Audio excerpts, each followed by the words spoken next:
네, 요즘에 골프의 시즌이 또다시 돌아오지 않았습니까? 네. 이럴 때 골프 치면은 어때요? 이런 날씨에 골프 치면? 요런 날씨. 그러니까 이제 막 덥지는 않고 네. 대신 햇살은 좀 따뜻하면서 그쵸. 몸은 다 풀려 있죠. 네.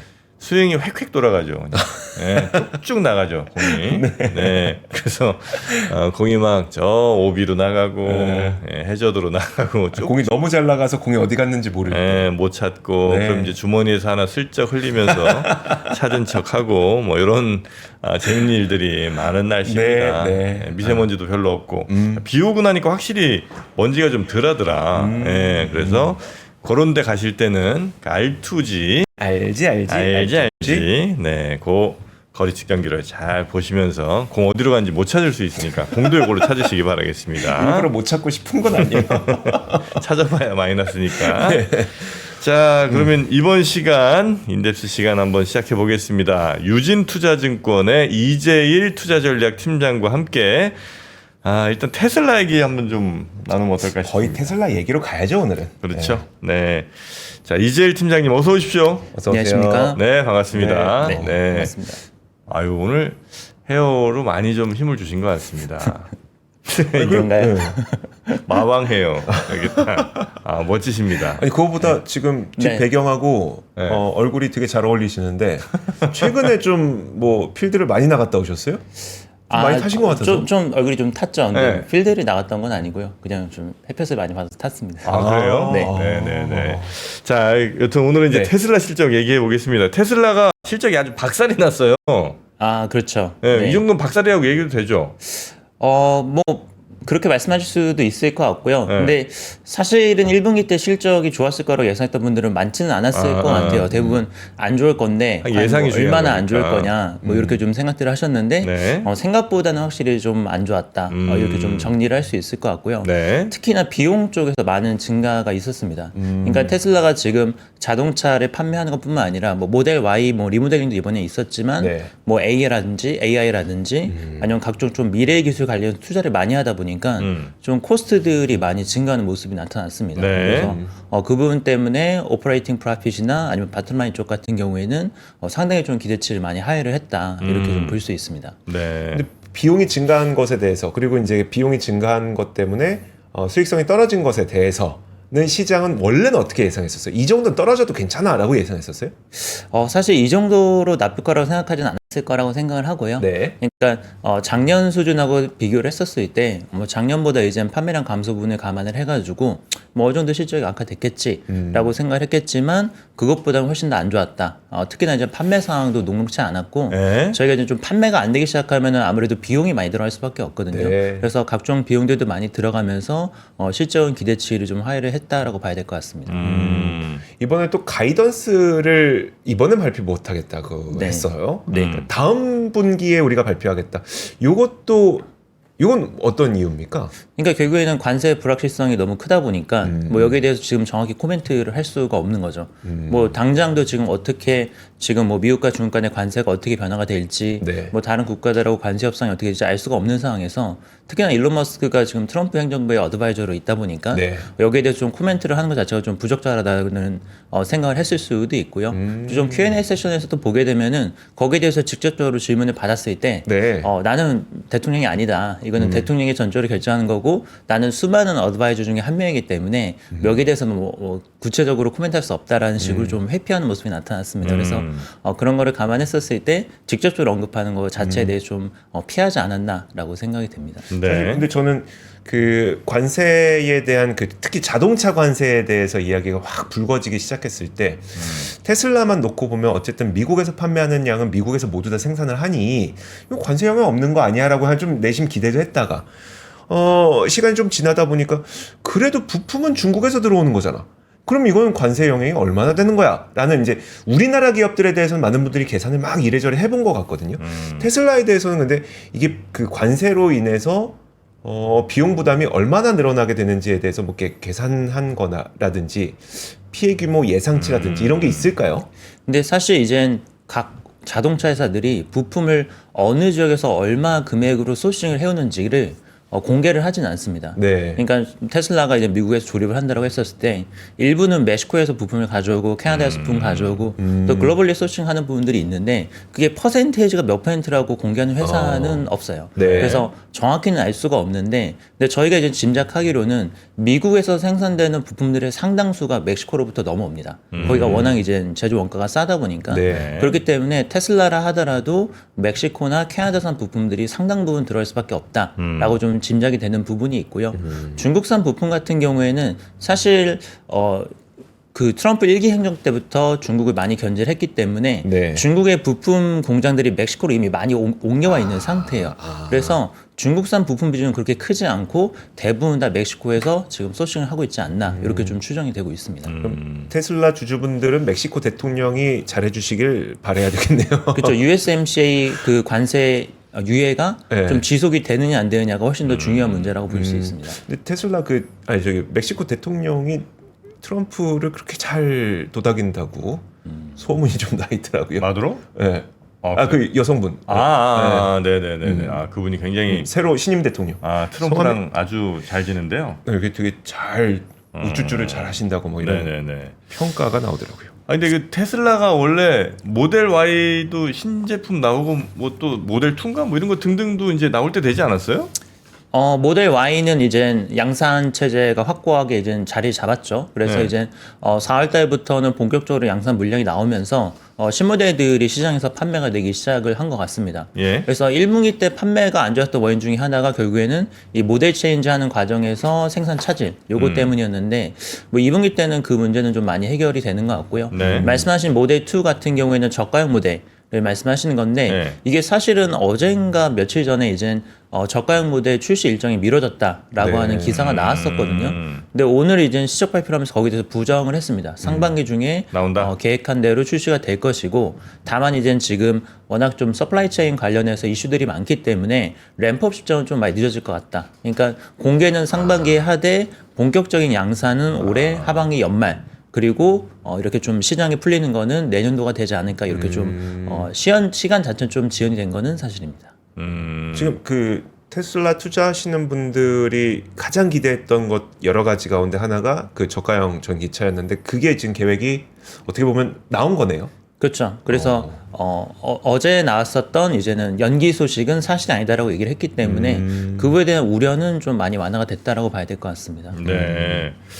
근데 지금 이 테슬라가 조금 위험해 보이는 게 이제 유럽이랑 뭐 중국 다른 데서의 판매량이 좀 예전만 못하다? 네. 뭐 이런 거는 있는 거죠, 확실히. 그렇죠. 아무래도 이제 정치적인 리스크가 지금 굉장히 큰 상황이고요. 미국하고 지금 중국하고 무역 분쟁이 격화가 되고 있기 때문에 예. 아직까지는 이것 때문에 중국 내 판매가 뭐 감소를 한다라든지 이런 것들이 눈에 띄게 보이지는 않는데 만약에 이게 장기화된다라면 결국에는 미국산 제품에 대한 불매 운동으로 이어지면서 네. 테슬라 판매도 타격을 입을 수 있다라는 우려가 분명히 존재하고요. 네. 유럽 같은 경우에도 사실 여러 가지 좀 소위 말하는 테러 행위 같은 것들이 테슬라 딜러십들을 향해서 있었습니다. 네. 그래서 뭐 테슬라 차량들을 뭐 방화를 한다라든지 뭐 이런 행위들이 있었기 때문에 정치적인 반감이 지금 상당히 좀 큰 리스크 요인이 되고 있고요. 네. 그래서 여기에 대해서 이제 투자자들이 많이 요구를 했던 게 이제는 트럼프 행정부에서 좀 물러나라. 도지 일론 머스크가 물러나야 도지에서, 된다. 네. 네, 도지에서 물러나야 된다라고 얘기를 했고 이제 뭐 거기서 꼭 물러나는 거 아니냐라는 얘기도 있었는데 오늘 코멘트한 걸로는 거기서 완전히 손을 떼는 건 아니고 네. 이제는 출근하는 간격이나 아니면 거기에 투자하는 시간을 과거보다 대폭 줄이겠다라고 얘기를 했기 때문에 완전히 이제는 선을 그은 건 아니고 계속해서 그래도 도지에서의 역할은 좀 수행을 할 거다라고 얘기를 했습니다. 그래서 그 부분은 조금 실망적인 포인트로 볼 수 있을 것 같아요. 근데 그게 그 그러니까 유럽에서 반감이 되게 커진 거는 사실 마치 나치를 찬양하는 듯한 제스처를 취하고 이런 것들이었었잖아요. 네. 이건 사실 도치에 있으나 없으나 상관없이 그냥 어떻게 보면 일론 머스크의 자체적인 행보이다 보니까 이게 도지에서의 하는 일을 줄인다고 네. 유럽에서의 반감이 좀 줄어들 수 있을까요? 그러니까 결국에는 그런 것들이 증폭된 원인을 생각하게 되면은 걔는 정치에 적극적으로 개입을 하고 네. 트럼프 행정부의 조언자로서 일을 하게 되면서 이게 증폭이 됐다라고 생각을 하는 거거든요. 네. 그러니까 이게 이 정도로까지 확산된 문제는 아니었었는데 미중 무역 갈등이나 아니면 EU와 미국 간의 무역 갈등이 격화가 되다 보니까 그런 것들이 더 이제는 문제가 되기 시작을 했다라는 거죠. 그렇기 때문에 일론 머스크가 거기에서 조금 더 선을 긋는 모습을 보인다면은 어느 정도 이제 리스크가 확산되는 걸 차단할 수 있지 않을까. 네. 그러니까 뭐 더 이상 이제는 그게 확산되기 전에 빨리 차단하자라는 입장에서 도지에서 물러나라라고 투자들이 요구를 했던 것 같습니다. 근데 한 번에 난 물러나는 것보다 이렇게 약간 저 시간 줄이고 그 다음에 단계적으로 물러나는 게 난 더 오히려 잘하는 것 같은데. 왜냐면 이게 한 번에 그냥 딱 난 오늘부터 트럼프랑 끝 이렇게 되면 오히려 보는 사람이 뭐 이게 뭐 트러블 생겼구나 이거 심각하다 이런 생각을 할 수도 있어서 그러니까 규제 완화에 대한 기대감이 사라질 수 있으니까 그렇게 되면 네, 차라리 네네. 그래서 한 요 정도 단계 거치면서 서서히 안전이별하는 게 저는 오히려 잘 됐다. 저는 그래서 이제 늘릴 생각입니다 비중을. 테슬라. 팀장님은 어떻게 보세요? 그러니까 진짜 한 칼에 저는 되게 흥미로운 질문이었다고 생각이 드는데 네. 한 칼에 자르고 나오면 사실 우리가 일론 머스크가 트럼프 행정부에서 어떤 역할을 하게 된 것이 결국은 일론 머스크가 사업을 할 때 규제를 완화할 수 있는 뭔가 테슬라에 도움이 되는 방향으로 할 수 있겠다라고 생각을 했었던 건데 네. 만약 말씀하셨던 것처럼 진짜 단칼에 자르고 나온 거는 야 문제 있는데 규제 완화가 안 되겠어라고 의심할 수도 있겠지만 서서히 어떻게 보세요? 그러니까 결국에는 규제 완화라고 하는 측면에서 보게 되면은 어떻게 보면 좀 미국하고 중국하고 AI나 이제 미래 테크를 놓고선 굉장히 치열하게 경쟁을 하고 있는 상황이기 때문에 네. 그런 규제 완화라고 하는 큰 틀 자체에서는 변화가 없을 거다라고 생각을 하고 있고 그리고 이번에 일론 머스크도 얘기를 했지만 어떤 뭐 로보틱스라든지 아니면은 미래 자율주행 기술에 있어서 가장 선두에 있는 미국 기업이 사실은 테슬라거든요. 네. 그렇기 때문에 이게 사실은 저희가 트럼프 행정부가 집권을 하게 되면은 굉장히 엄청난 특혜를 볼 거라고 생각을 했지만 실제로 보면은 그런 모습은 거의 보이지 않았거든요. 근데 어쨌든 미국이 그런 방향으로 나아간다라고 했었을 때 테슬라를 빼놓고선 정책이 집행될 수는 없는 거기 때문에 네. 결국에는 이제 큰 방향성에서는 큰 차이는 없었을 거다. 이렇게 좀 생각이 되고요. 그리고 이번에도 보면은 6월 달에 FSD, Unsupervised FSD를 론칭을 하는 거에 대해서 다시 한번 좀 확인을 했기 때문에 네. 결국에는 이제 테슬라가 가지고 있는 기술 자체가 미국 내에서 가장 선도 기업에 있기 때문에 뭐 이런 규제 장벽들을 넘거나 뭐 아니면은 헤쳐나가는 데 있어서 뭐 자체 역량으로도 충분히 할 수 있는 부분이 더 크지 않나 이렇게 좀 생각이 됩니다. 그거랑 상관은 그렇게 크진 않았을 거다. 네. 근데 그 유럽에 대한 질문하고 동일한 답변이 될 수도 있는데 이 미국 내부적인 반감도 한번 여쭤보고 싶긴 해요. 그러니까 지난번에 그 캘리포니아 판매량이 나왔는데 캘리포니아마저 판매량이 줄었다. 네.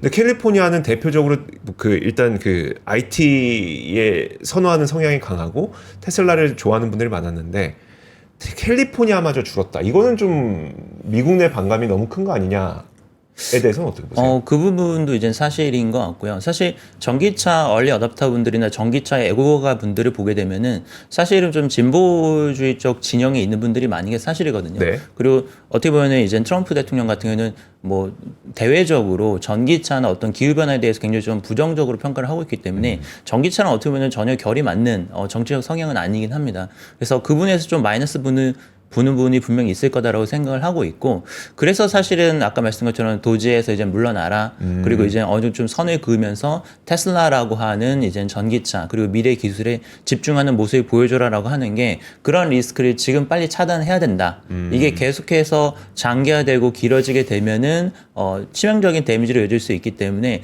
그거를 지금 어떤 좀 커팅하는 좀 이런 모습이 필요하다라는 걸 계속해서 좀 얘기를 하는 거고요. 그래서 사실은 지금이라도 늦지는 않았다라고 생각을 하고는 있어요. 그러니까 왜냐하면은 앞으로 테슬라가 보여줄 수 있는 기술들이나 아니면 그런 것들이 굉장히 많은 상황이기 때문에 여기에서 이제 분위기를 전환해가지고 정치적인 어떤 정치가로서의 어떤 일론 머스크보다는 미래 어떤 혁신자로서의 일론 머스크로서 다시 한번 모습을 보여주면서 분위기를 좀 전환할 수 있는 네. 뭐 이런 계기가 될 수 있지 않을까라고 생각을 합니다. 지금 전기차는 당연히 이제 테슬라가 넘버원일 거고 그다음에 이제 중국의 비아디 등등 이제 여러 전기차 회사가 있고 나머지 우리 현대차라든지 아니면 다른 회사들은 뭐 좀 이게 도드라질 만한 그런 회사들이 좀 뭐 있습니까? 미국, 중국 빼고. 미국과 중국 빼고 네. 지금 전기차 시장을 봤었을 때 사실 1분기 기준으로 봤을 때 유럽 쪽에서 정차 판매가 좀 많이 증가를 했어요. 환경 예. 유지가 많이 강화되다 보니까 뭐 폭스바겐이나 이런 좀 폭스바겐? 네, 유럽 쪽 로컬 아. 업체들의 정차 판매가 좀 많이 증가를 했습니다. ID 시리즈 뭐 이런 거예요? 그렇죠. ID 시리즈가 전년 대비해서 폭스바겐이 유럽에서 판매량이 80% 정도 전년 비전 증가하는 모습이 나타났고요. 그리고 폭스바겐 전기차 기술이 괜찮아요? 네. 괜찮아요? 그렇죠. 네. 아. 그런데 이게 네. 지역마다 조금 차이가 있는 거를 좀 아실 필요가 있는데 네. 예를 들어서 테슬라 같이 굉장히 고가의 하이테크가 들어간 전기차를 선호하는 지역이 분명히 있습니다. 예를 들어서 미국 같은 경우 그리고 중국 같은 경우에도 하이테크에 대한 기술 선호가 굉장히 높기 때문에 네. 어떤 신기술들이 들어간 거를 굉장히 좀 많이 선호를 하고 있고 유럽이나 이런 뭐 일본 같은 경우에는 사실은 소형차나 좀 경제적인 차를 선호하는 기준이 높기 때문에 네. 굉장히 좀 저가형 전기차에 대한 어떤 소구도가 좀 높습니다. 그래서 프리미엄 EV보다는 저가형 EV들이 많이 판매가 되기 때문에 그런 지역에서는 이제는 좀 싼 차들 중심으로 EV들이 좀 많이 판매가 되고 있어요. 아, 그래요. 지금 미국 내에는 테슬라 말고 다른 전기차 회사들이 거의 없죠. 지금 뭐 GM도 1분기 때 판매가 GM. 나쁘지 않았고요. 그리고 현대기아차도 전년 대비해서 판매량이 많이 증가를 그러니까 했습니다. 왜 이 전기차 순수 전기차 회사로 한참 막 뭐 무슨 니콜라니 뭐 또 뭐였죠? 그 니콜라는 수소. 니콜라 수소였지. 그 이쁜 차 만드는 데 있었는데 하나.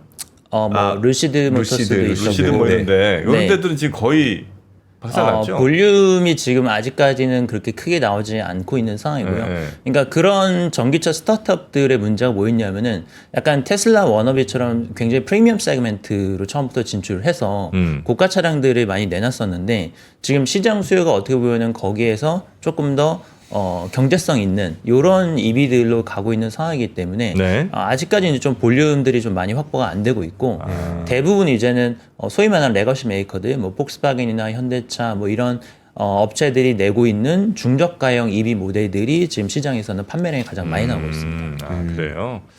자, 그런 상황에서 그럼 우리 현대차 같은 경우도 이 전기차에 꽤 잘하고 있잖아요. 우리 그렇죠. 현대차는 지금 저 수출이 뭐 미국이랑 또 유럽 이런 데 위주로 전기차를 지금 판매하고 있죠. 그렇죠. 네. 미국이 훨씬 더 비중이 높습니까? 지금 판매 대수로 보면은 유럽도 많이 올라가긴 했지만 네. 지금 유럽하고 미국하고 큰 차이는 없을 겁니다. 없을 거고 미국이 지금 메타 플랜트에서 신공장에 가동을 하면서 아이오닉 5가 추가로 투입이 됐기 때문에 올해 이제 미국 시장에서 판매량이 좀 많이 늘어날 걸로 기대를 하고 있고요. 유럽 같은 경우에는 지금 뭐 캐스퍼 EV부터 해가지고 기아 같은 경우는 EV3 같이 좀 저가형 EV들을 중심으로 해서 판매량을 볼륨을 좀 많이 늘릴 계획이 있습니다. 네네네. 그 유럽 시장 같은 데서는 뭐 선호도가 괜찮아요. 우리 현대차 이런 것들이. 괜찮습니다. 특히 이제는 아까 말씀드린 것처럼 유럽은 어떤 좀 하이테크 프리미엄 이런 EV보다는 좀 저가형 EV들이 많이 팔리는데 뭐 현대차 캐스퍼 EV나 아니면은 기아의 이제 EV3 같은 모델들 이런 것들이 지금 굉장히 인기를 많이 끌고 있어요. 예를 들어서 현대차 같은 경우는 그러니까 관세 영향을 제일 많이 받는 업체 중에 하나죠. 아무래도 다 이렇게 뭐 부품도 왔다 갔다 해야 될 거고 이게 하면 또 배로 막 실어 날라야 되고 이런 회사잖아요. 국가별로 보게 되면은 네. 미국으로 가장 자동차를 많이 수출하는 국가 어디냐, 비중이 높은데 어디냐를 따지면은 이제 일본하고 한국이죠. 그래서 이 두 국가가 사실은 관세 영향에 가장 좀 취약한 노출이 거는 많이 돼 사실입니다. 있고. 네. 네, 그래서 이제 현대차도 당연히 그 중에 또 역시 가장 큰 회사 중에 하나죠. 노출이 가장 많이 된. 가장 많이 돼 있기는 한데, 네. 근데 이제 좀 종합적으로 좀 이거를 살펴볼 필요가 있는 게, 네.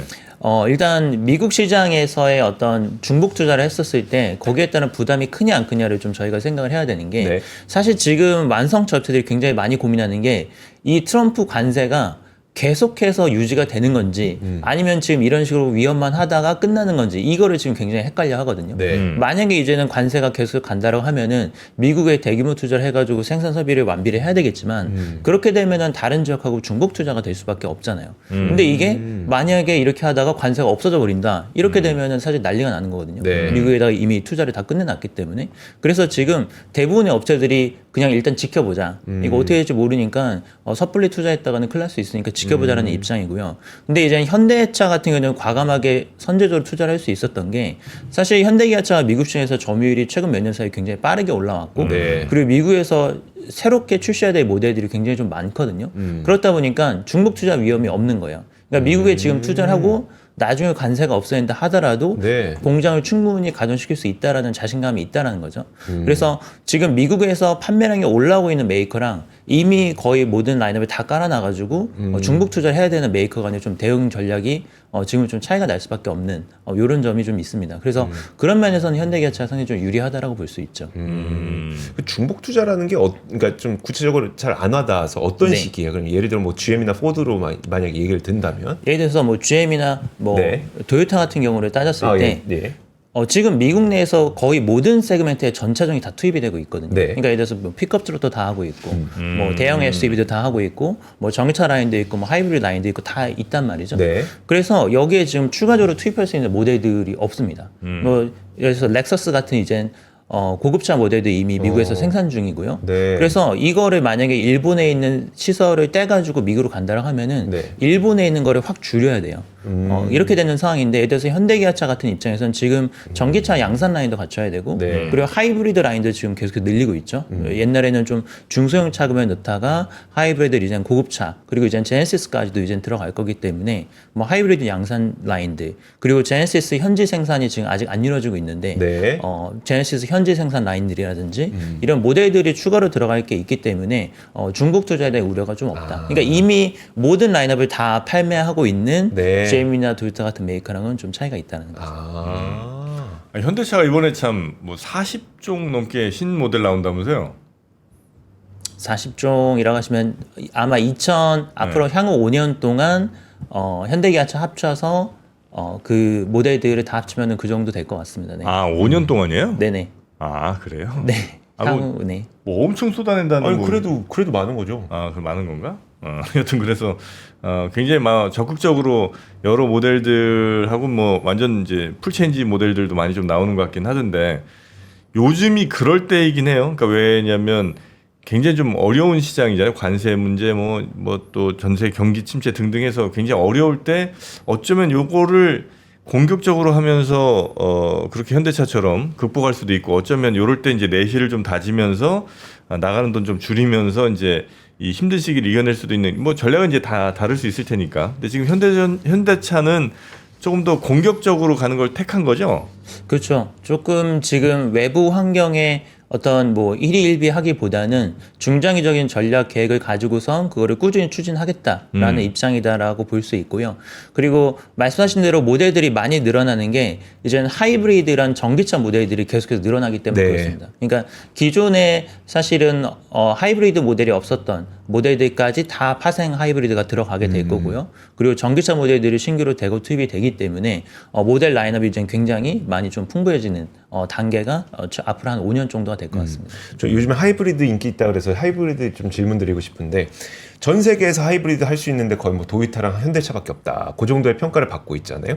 이게 못한다는 게 그러니까 뭐예요? 그러니까 만들 수가 없는 거예요? 아니면 만들긴 만들었는데 생각보다 연비가 안 나와 이거예요? 아니면 뭐예요? 하이브리드를 못한다는 게? 첫 번째는 연비죠. 왜냐하면 하이브리드 차라고 하면 기대하는 연비가 있는데 네. 그 연비가 안 나오면 당연히 이게 무슨 하이브리드야 네. 라고 하면서 안 타기 때문에 사실 현대기아차가 초기에 도요타를 따라서 하이브리드를 출시를 했었을 때 제일 먼저 개선하려고 했었던 게 연비 효율성입니다. 네. 그래서 일단은 연비 효율성에 맞추는 게 가장 중요하고 그리고 하이브리드 같은 경우에는 이제 전기차로 주행되는 구간하고 네. 그리고 엔진으로 주행되는 구간하고 이런 주행 구간에 있어서 어떤 서로 스위칭 같은 게 이루어져야 되잖아요. 그러니까 뭐 전기로 달리다가 엔진이 켜졌을 때 그렇죠. 뭐 아니면 동시에 달린다라든지 네. 뭐 이런 것들이 있기 때문에 이 스위칭 과정이 얼마나 자연스럽냐에 따라서 승차감이나 주행 성능 같은 게 좀 많이 차이가 납니다. 울컥할 수 있어요? 뭐 그런 부분들이 이건 너무 과했나?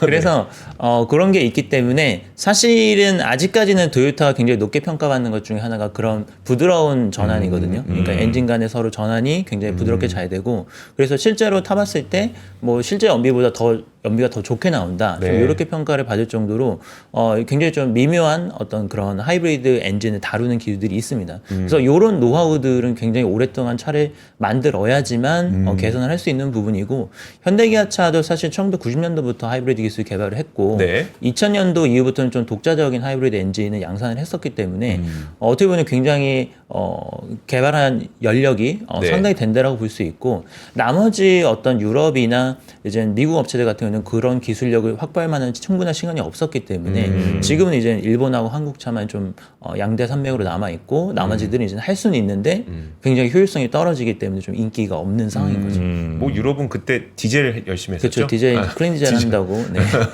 아니 근데 그러면 실제로 현대차의 하이브리드 기술이 현지에서 그러니까 미국 현지에 있는 사람들한테는 좋은 평가를 많이 받고 있습니까? 그렇죠. 그래서 요즘 하이브리드가 엄청 팔리고 있는 게 옛날보다 이제 많이 개선이 됐다. 하이브리드 엔진이 그리고 이제 라인업이 확대가 되면서 선택지가 많아지니까 또 이제 소비자들이 알아서 이제 사기 시작을 합니다. 그래서 옛날에는 하이브리드가 내연기관차보다 수익률이 안 나왔거든요. 근데 요즘에는 소비자들이 와서 사다 보니까 훨씬 이젠 또 수익률이 높은 모델로 지금 하이브리드가 자리매김하고 있습니다. 네. 들어가는 비용이 줄어든 거예요? 아니면 가격이 높아졌는데도 소비자들이 사는 거예요? 가격이 높아졌고 그리고 옛날 같았으면 뭐 할인이라든지 디스카운트 같은 이제는 좀 가격 메리트를 제공해야지만 해야 팔 수 있다고 되는데, 한다면은 지금은 전혀 그럴 필요가 없는 거죠. 네. 뭐 오히려 이제 와서 사겠다 이렇게 하니까.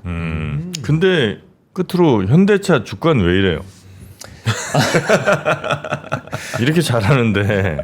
그래서 이제 지금 뭐 사실 제일 중요한 거는 어떻게 보면 관세 이슈잖아요. 지금 모든 것들이 다 관세 이슈로 다 통합되고 있는 모습인데, 네. 일단 뭐 어제 뭐 오늘 아침에 이제 발표된 내용인 것 같긴 한데, 뭐 미국하고 중국 간에도 관세 분쟁 좀 완화가 될 것으로 좀 기대가 되는 부분도 있고, 그리고 한국 같은 경우도 이제 협상이 이번 주부터 본격적으로 들어가거든요. 네. 그래서 이제부터 좀 시작이다. 그러니까 지금까지는 계속해서 긴장감이 고조되는 것만 뉴스가 나오고 뭐 그런 데서 피해만 보고 있었는데 이제는 본격적으로 무역 협상도 들어가고 그리고 이제 긴장감도 완화되는 단계에서는 주가는 이제 상승할 수 있다. 그리고 현대기아차가 사실 지금 실적만 놓고 봤었을 때에는 작년하고 비교했을 때 지금 큰 차이가 없거든요. 네. 근데 이제 트럼프 대통령 당선되고 나서 주가만 지금 폭락을 한 상태이기 때문에 펀더멘탈은 사실 전혀 뭐 특별한 훼손이 없었다. 네. 관세 문제만 제거한다면은 그러면 이 문제만 해결이 된다면 결국에는 뭐 과거 주가 수준으로 회복을 하는 게 맞다라고 생각이 되기 때문에 그런 관점에서 좀 지금은 지켜볼 필요가 있다라고 생각을 합니다. 네. 근데 그 우리가 상호 관세에 대해서는 굉장히 큰 관심을 갖고 있거든요. 근데 품목 관세에 대해서는 그만큼의 관심은 아닌 것 같긴 한데 품목 관세도 지금 좀 많이 해소될 만한 여지들이 좀 있습니까? 좀 보시기에. 어떻게 보면은 지금 품목 관세가 저희는 더 중요할 수도 있죠. 그러니까 품목 관세가 왜냐면은 중요한데. 네. 그렇죠. 자동차, 뭐 반도체 이런 것들이 품목 관세 네. 대상들이기 때문에 한국 입장에서는 협상을 할 때 이 품목 관세를 찍어가지고 얘기를 할 수밖에 없고요. 아마도 이제는 또 트럼프 대통령도 그래서 이제 품목 관세는 국가별로 좀 협상을 한다라는 입장에서 지금 좀 미뤄지고 있는 게 아닌가라고 생각이 듭니다. 근데 애널리스트 저 차원에서 지금 현대차는 괜찮은 가격이에요. 우리 투자자들이 결정하기에.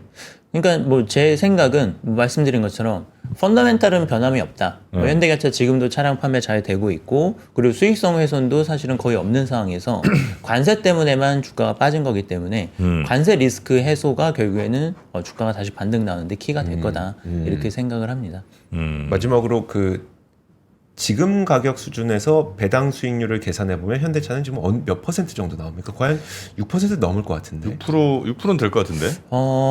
지금 정확히 18만 8천 원이거든요. 분기당 2,000원씩은 기본적으로 준다 그랬고.